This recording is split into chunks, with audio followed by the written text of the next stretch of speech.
bonjour. Depuis la dernière fois que nous nous sommes vus, 2 semaines se sont écoulées. J'espère que vous vous portez bien. C'est avec bonheur que nous nous retrouvons aujourd'hui parce que nous allons clôturer cette longue étude dans le livre de Luc. J'espère que vous avez appris beaucoup de choses. Et aujourd'hui, je voudrais que nous puissions clôturer avec le sujet suivant, Christ crucifié et ressuscité. Alors pour cela, j'ai invité 2 pasteurs que vous connaissez et avec lesquels je prends beaucoup de plaisir à discuter de la parole de Dieu, qui sont donc Émile Lazare. Bonjour Émile. Et Charlie Raison. Bonjour Charlie. Bonjour Christiane. C'est avec bonheur que je vous retrouve. C'est partagé. Okay. Est-ce que tu veux bien prier pour que nous puissions... Merci. Seigneur, nous voulons te remercier parce que, au travers de l'annonce de ta parole, au travers de la résurrection de Jésus, nous savons qu'il intercède aussi pour nous dans les lieux célestes. Seigneur, merci parce que son intercession signifie la grâce, le pardon, ton amour manifesté pour chacun d'entre nous. Et nous voulons, Seigneur, que cet amour se répande en ce moment même alors que nous prions, afin que ta parole puisse être un soutien, que nous puissions accueillir cette parole avec la joie que tu mets en ce moment par ton Esprit Saint. Et nous voulons que cette parole puisse nous éclairer dans notre chemin de vie. Au nom de Jésus-Christ. Amen. Amen. Résurrection signifie revenir à la vie. C'est assez, vous savez, dans le contexte dans lequel Jésus vivait. À l'époque, la résurrection était de l'ordre de l'absurde, voire du blasphème. Et celui qui en parlait méritait la mort. Avec les Juifs, c'était la lapidation. Les Romains ont apporté la crucifixion. Lorsque les femmes, au matin de Pâques, trouvent le tombeau vide, ni elles, ces femmes, ni les disciples pensaient vraiment que Jésus allait ressusciter. Alors la Bible ne nous dit pas comment ça s'est passé. Mais ce que nous savons, c'est qu'il dit, il est ressuscité, il n'est plus ici, il est apparu. Et cela, nous savons qu'il est resté avec les êtres humains pendant 50 jours. Quand on réfléchit profondément, j'ai envie de dire que la crucifixion de Jésus et sa résurrection sont les 2 événements les plus majeurs dans l'histoire de Dieu avec les hommes. Qu'est-ce que vous en pensez? Alors, c'est tellement vrai que nos 2 illustres apôtres, à la fois Pierre et Paul, lorsqu'ils vont annoncer, notamment pour Pierre dans le premier discours dans le livre des Actes, il annonce que Jésus est mort et qu'il est ressuscité. Les 2 événements les plus majeurs. Les 2 événements les plus majeurs, les plus importants. L'apôtre Paul, pareil, lorsqu'il va parler dans 1 Corinthiens 15, va dire il est mort et il est ressuscité. D'accord. Il reprend à chaque fois les 2 événements les plus importants. Et c'est ce que les théologiens appellent communément le kérygme. L'annonce de la mort et la résurrection de Jésus-Christ comme point de départ de l'ère nouveau. Oui. Il y a les mots que Jésus a dit quand il était sur la croix, les derniers mots.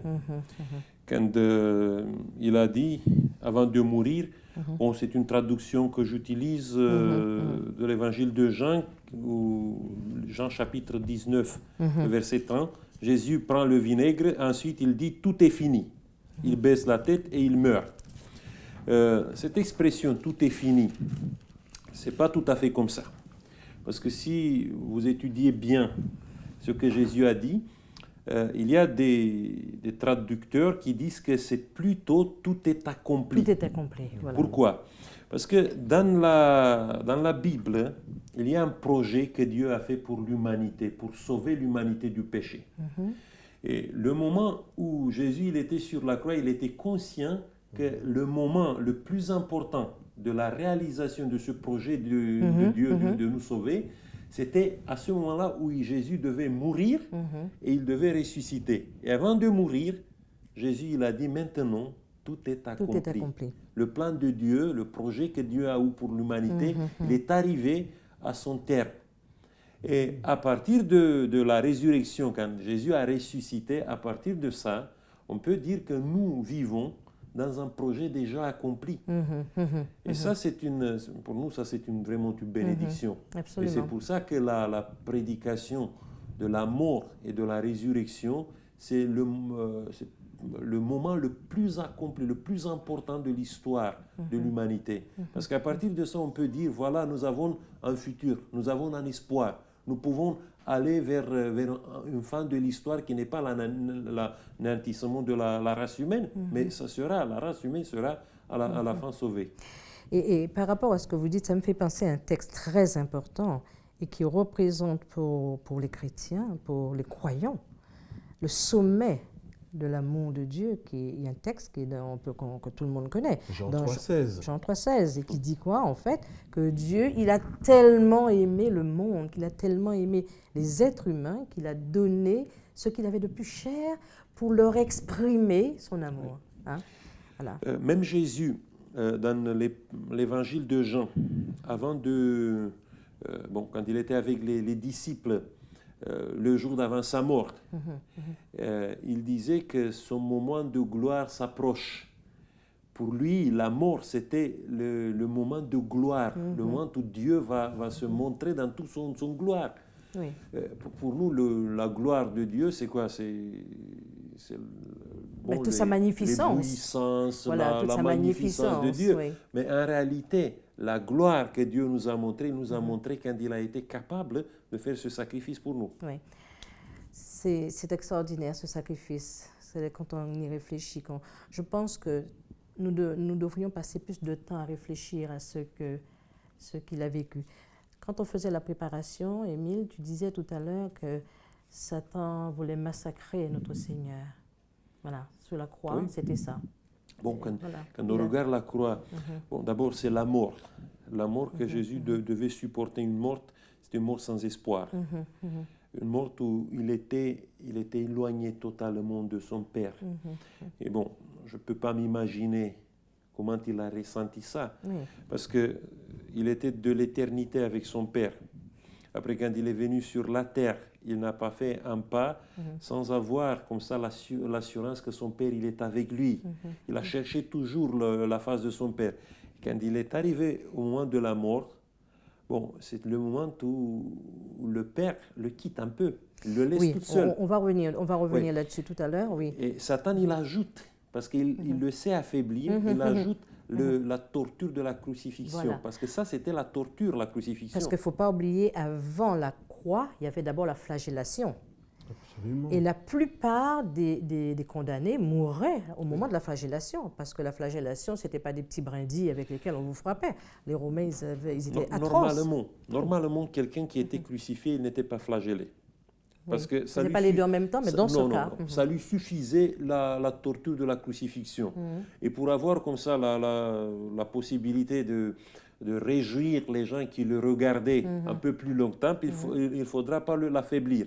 Il faudra que la personne soit tout entière, comme ça, physiquement, capable d'aller 2, 3 jours, 4 jours, et les gens pouvaient comme ça se délecter avec le tableau de la crucifixion. Oui, avec le spectacle que ça Mais offrait. Pilate, il essaye de flageller Jésus pour inspirer la compassion, la pitié aux gens, pour que les gens disent à la fin, OK, ça nous suffit la flagellation. Non.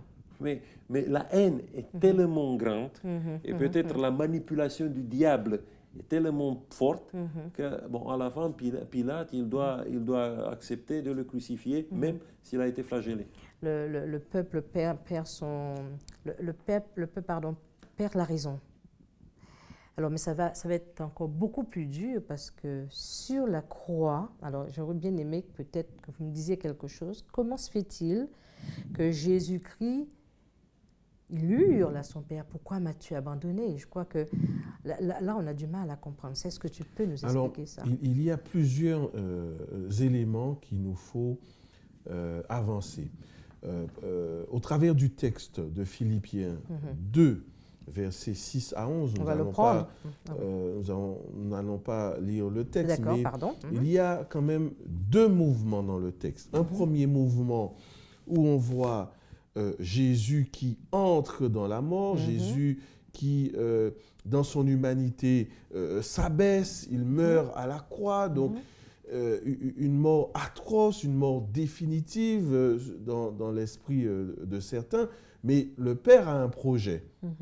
Et le projet, on le voit au verset 9, c'est pourquoi Dieu l'a souverainement élevé. Donc, ce verset 9 montre bien qu'après la croix, il y a une résurrection. Mais il faut que Jésus passe quand même par la croix. Mais cette croix, en même temps, il y a un supplément, c'est qu'il est coupé du Père. Et Jésus va interroger le Père. Alors, pourquoi tu fais cela? Mais justement, c'est parce qu'il est dans son humanité. Il ne faut pas oublier que justement, Philippiens 2 nous dit que Jésus est dans sa condition d'homme. Une condition d'homme ou une condition certainement pire que celle de l'homme. Pourquoi? Parce qu'à ce moment-là, il assume pleinement la responsabilité du mal et du péché. Et c'est ce qui explique qu'il ne... Oui, c'est logique. Puisque celui qui pêche meurt. Celui qui pêche est en rupture avec le Père. Oui. Jésus portant le péché de l'humanité, c'était normal qu'il soit en rupture avec le Père. Alors, non seulement en rupture, mais dans le texte de 2 Corinthiens, chapitre 5, verset 21, nous pouvons lire ce texte. Alors, je vais lire dans la version du Semeur. Okay. Celui qui était innocent de tout péché, Dieu l'a condamné comme un pécheur à notre place. Pour que dans l'union avec le Christ, nous soyons justes aux yeux de Dieu. Dans d'autres versions, nous trouvons l'expression « il l'a fait devenir péché », dans le sens que plusieurs traducteurs s'accordent pour dire qu'ici, Jésus devient le sacrifice de culpabilité, le sacrifice pour le péché. Donc, il n'est pas simplement celui qui porte, mais il est aussi celui qui va incarner le péché. Wow. Donc, puisqu'il incarne et qu'il porte et le fait volontairement, la relation, la communication avec son Père est rompue à ce moment-là. Il y a rupture. Parce que c'est... Et ça nous montre aussi la considération de Dieu par rapport au péché. Oui. Dès qu'il y a péché, il y a rupture. Il faut être conscient qu'à ce moment-là, le diable, il essaie comme ça de le pousser à une faiblesse qui peut détruire le projet, le plan que Dieu avait pour l'humanité. Parce que si Jésus, dans sa faiblesse, la dernière faiblesse, il était fautif, je ne peux pas m'imaginer qu'est-ce qu'il pouvait se passer. Parce que bon, ça pourrait être peut-être l'anéantissement de tout l'univers. Absolument. De tout Absolument. ce qui existait. Absolument. Parce que dans ce cas-là, on pouvait avoir comme ça un Dieu qui incarnait le mal. Jésus pouvait être rester comme ça dans cet état d'incarner définitivement le mal. Mais il est resté, il a assumé notre péché sans qu'il est pécheur, sans qu'il commette le péché. Et c'est à cause de ça que Jésus peut ressusciter. Il est ressuscité par son Père. Oui. Parce que si Jésus assumait notre péché et dans le moment de faiblesse, il faisait un péché, bon, dans ce cas-là, je ne peux pas m'imaginer qu'est-ce qu'il pouvait se passer. Oui. Absolument. Il y a un texte de Romains qui dit que le salaire du péché, c'est-à-dire la conséquence du péché, c'est la mort. Donc, c'est incarné en Jésus. Alors, non seulement, alors, c'est vrai que pour nous, parfois, il est important que nous puissions nous accorder sur la définition du péché. Alors, c'est vrai que tantôt, nous retrouvons dans le grec amartia, on retrouve d'autres définitions qui s'apparentent plus à la rébellion, plus au fait d'être recourbé. Ça c'est plus dans le texte en hébreu. Mais l'idée, le salaire du péché, c'est la mort, ce n'est pas simplement la mort que nous connaissons, Non. Oui. c'est-à-dire la mort comme néant. Mhm. Parce que la Comme Bible, séparation effectivement, voilà. définitive de source de la vie. Voilà. Il Absolument. est important de rappeler à nos internautes que la Bible parle de deux morts. La mort physique, celle qui nous sépare aujourd'hui de nos bien-aimés ou de d'autres personnes, et la mort éternelle. Et c'est à cette mort-là que Jésus a été confronté. Nous pouvons mourir aujourd'hui, mais nous avons l'assurance qu'on n'est pas séparés de la source de la vie. Vous savez, Job, il savait qu'il va mourir. Le Job chapitre 19, il disait, voilà, je vais mourir, mais je sais Comme mon Rédempteur. qu'un jour mon Rédempteur sera vivant et je vais revenir à la vie. Parce que la source de la vie, je ne me suis pas coupé de la source de la vie. Je peux mourir sans me couper de la source de la vie. J'aurai toujours un souvenir. Dieu va garder toujours mon souvenir pour qu'un jour le souvenir sera une réalité par la résurrection. La Bible ne nous parle pas de la vie d'après la mort. Mais la Bible nous parle que nous pouvons mourir, mais nous pouvons rester en Dieu. Parce que Abraham, Isaac, Jacob, Jésus disait c'était vivant. Mais c'était vivant dans quel sens? Pas dans le sens qu'il marchait maintenant sur la terre. Non, mais bien il entendu. était vivant dans le souvenir que Dieu le portait. Absolument. Alors, juste une question, messieurs. Quel sens vraiment a pour l'homme d'aujourd'hui la mort, la crucifixion? On a l'impression, c'est une histoire pour les chrétiens qui a eu lieu il y a un peu plus de 2000 ans, mais qu'aujourd'hui, 21e siècle, on n'est pas concerné. Quel est le sens de la mort de Jésus pour l'homme d'aujourd'hui? Alors, pour nos contemporains, nos sécularisés, la question de la mort de Jésus, comme de sa vie, est de moindre importance que pour les croyants. Pourquoi? Parce que nous sommes passés à l'ère du numérique, l'ère de la relation rapide, virtuelle, tandis que parler de la mort de Jésus, de sa résurrection, c'est un fait religieux qui n'a pas vraiment sa place. Aujourd'hui, dans les Aujourd'hui, préoccupations, voilà. Pas du tout. Mais nous savons que cette mort nous Impact. réconcilie avec Ça, Dieu. ça peut créer un...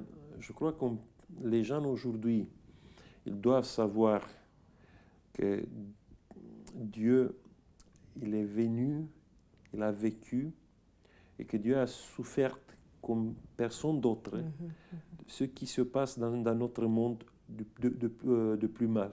Parce qu'aujourd'hui, chez nos contemporains, c'est vrai, ils essaient un peu de cacher leur misère et leur mort. On ne voit pas des convois funéraires dans les grandes villes aujourd'hui. Moi, je viens d'un pays où les gens vivent comme ça. Quand il y a la mort, il y a des convois funéraires, il y a tout le village qui participe à ça. Bon, ici en France, j'ai été un peu surpris de ne voir rien. On a l'impression que tout le monde veut cacher comme ça cette facette de la mort. Tout est aseptisé, en fait. Mais la question demeure. Parce que les gens, aujourd'hui, quand on parle de Dieu, leur première question, la première question qu'ils se posent, ok, on accepte, si Dieu existe, si Dieu, il est vraiment, comme tu dis, mais pourquoi il y a tant de souffrance, il y a tant de choses comme ça? Et pourquoi on meurt? Oui, et moi, je crois que la réponse la plus éloquente que Dieu peut donner à toutes ces questions, c'est sa propre mort.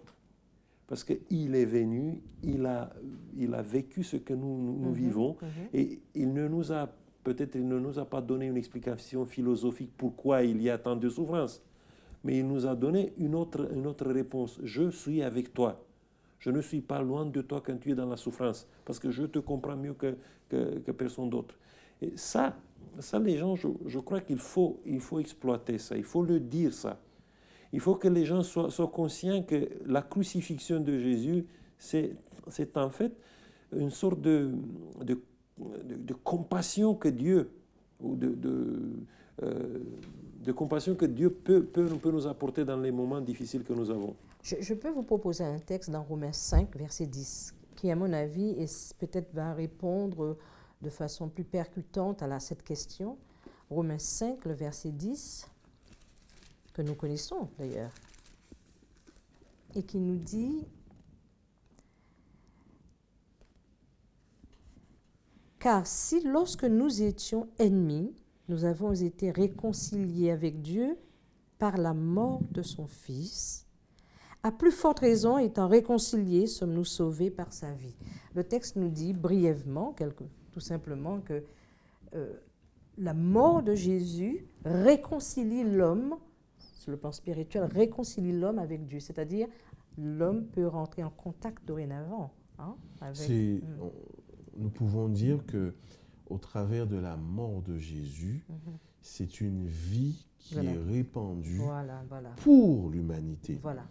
Alors, c'est vrai dans le sens paulinien, c'est-à-dire que Paul va plus insister sur la résurrection, sur la vie, plutôt que sur la mort de Jésus. Voilà, Pourquoi ? Parce que le fait de dire qu'il est ressuscité, c'est de dire que la mort ne peut pas avoir le dernier mot. Ça, c'est important. Et ça va nous permettre d'aborder le deuxième aspect dont on parlait au début. Jésus mort, et comme on disait, Jésus ressuscite. Il y a un texte dans Luc qui nous dit, Luc 24, verset 7, nous dit « Il faut que le Fils de l'homme soit livré entre les mains des pécheurs, qu'il soit crucifié et qu'il ressuscite le troisième jour. » Ma question, pourquoi la résurrection de Jésus est aussi importante? Alors, est-ce que la mort ne suffisait pas? Et pourquoi la résurrection visible? Voilà. D'abord, la résurrection montrait aux croyants, aux gens, que le projet de Dieu a abouti. Voilà. Si Jésus ne ressuscitait pas, n'était pas ressuscité par son Père, parce qu'on sait très bien une chose, que Jésus pouvait se donner la vie, il pouvait se prendre la vie et pouvait se donner la vie. En tant que Dieu, il pouvait faire ça. Mais la résurrection de Jésus, c'était un acte de son Père. C'est son Père qui l'a appelé à la vie. Donc, le fait que Jésus, il a ressuscité par l'appel de son Père, ça nous dit que le projet du salut, le plan du salut pour l'humanité, il a abouti. On vit maintenant dans une période de la victoire. Nous sommes dans le moment où on peut savourer, consommer la victoire que Dieu nous a donnée. C'est pour ça que la résurrection est très importante. Alors, l'autre raison, c'est que dans Apocalypse 1er, verset 18, nous lisons la déclaration suivante. « Je suis le premier et le dernier, et le vivant. J'étais mort, et voici, je suis vivant au siècle des siècles. Je tiens les clés de la mort et du séjour des morts. » Quelle bonne nouvelle nous avons ici. Qu'est-ce que ça signifie réellement? Mais cela veut dire que l'adversaire qui avait cru que par la crucifixion, que c'en était fait de Jésus, alors cet adversaire, c'est lui qui est cloué au poteau. Absolument. Ouais. Parce qu'il ne peut pas gagner le combat. Du moment que Jésus est relevé d'entre les morts, c'est la nouvelle vie qui est répandue pour chacun. Et ça exprime aussi la souveraineté de Jésus, de Dieu sur la mort. Mais d'ailleurs, il le dit, je tiens les clés de la mort et du séjour des morts. Donc sa souveraineté, elle est indiscutable. J'ai envie quand même, c'est vrai qu'il nous reste peu de temps, mais j'ai vraiment envie qu'on voit aussi un deuxième élément. C'est le témoignage de la résurrection des êtres humains, qui lui étant le principe de toutes les autres résurrections, puisqu'il tient la clé. Oui. Et l'autre n'a plus de pouvoir sous la mort éternelle. Voilà, donc tous ceux qui sont en Jésus n'ont plus de pouvoir. C'est une garantie maintenant que la résurrection, c'est un fait qui sera réalisable. Voilà. Oui, d'ailleurs, dans Matthieu 27, justement, verset 52, nous trouvons la déclaration suivante. « Et les sépulcres s'ouvrirent, et plusieurs corps des saints qui étaient morts ressuscitèrent. Et étant sortis de leur sépulcre, ils entrèrent dans la sainte cité après sa résurrection, et ils apparurent à plusieurs personnes. » Au moment on va dire, l'ultime combat. Jésus vient de dire « tout est accompli ». Le voile du temple se déchire. À ce moment-là, il y a une résurrection. Absolument. Dieu dit encore que la mort n'a pas le dernier mot. Tout à fait. Alors, cet événement-là impacte notre société. Même si on évacue la question de la mort de Jésus, de sa résurrection, n'empêche, s'il y a une vie qui est possible aujourd'hui, c'est parce que Jésus-Christ est ressuscité. Et d'ailleurs, Ellen White, qui est reconnue comme prophétesse dans l'Église adventiste du 7e jour, elle affirme dans le livre Jésus-Christ que chaque miche de pain est estampillée de la croix de Jésus-Christ. C'est-à-dire que la vie est possible que parce que Jésus-Christ est mort et ressuscité pour nous. Alors, qu'est-ce qu'on doit faire, nous, internautes? Maintenant que nous avons, que Jésus et que Dieu tient la clé donc, de la mort, nous ne devrions plus que nous réjouir. Et puis l'apôtre Paul, on va terminer par ça, malheureusement le temps, on aimerait passer plus de temps sur ces deux faits. Alors je vous invite à le faire en famille, avec des amis, et à parler plus de cette résurrection. L'apôtre Paul nous dit une chose, une phrase, un verset très intéressant, il dit, si Christ n'est pas ressuscité, même le fait de prêcher ce que nous faisons là, ça n'a aucun sens. Il le dit, notre prédication est donc vaine et votre foi aussi. Alors réjouissons-nous parce que Jésus est ressuscité. Je vous souhaite une excellente semaine, un bon sabbat dans cette joie de la résurrection. Au revoir.